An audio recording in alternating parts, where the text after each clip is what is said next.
Everybody ready? The crisis in Ukraine overshadowed President Obama's meeting in the Oval Office Monday with Israeli Prime Minister Benjamin Netanyahu. Mr. Obama said Russia is on the wrong side of history, and he indicated new sanctions are likely. We are examining a whole series of steps, economic, diplomatic, that will isolate Russia and will have a negative impact on Russia's economy and its status in the world. We've already suspended preparations for the G8 summit. The deployment of Russian troops to airports and other points in the peninsula drew another round of condemnation from U.S. Ambassador Samantha Power at an emergency UN Security Council meeting Monday.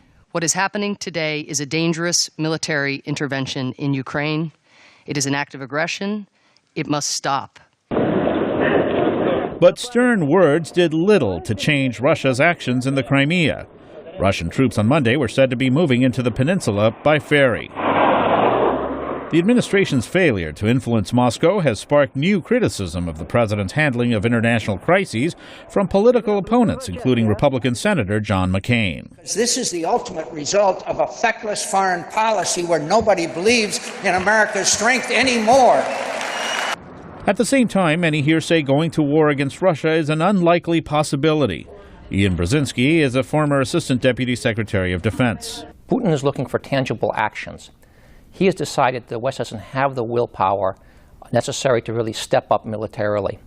And I bet you he's made a calculation that based on his experience in Georgia, he'll be able to ride out the economic and diplomatic sanctions, as in fact was the case he did after he invaded Georgia in 2008. Washington's efforts to defuse the crisis continue. Secretary of State John Kerry now heads to Ukraine in an effort to mediate a peaceful end to the turmoil. Luis Ramirez, VOA News, at the White House.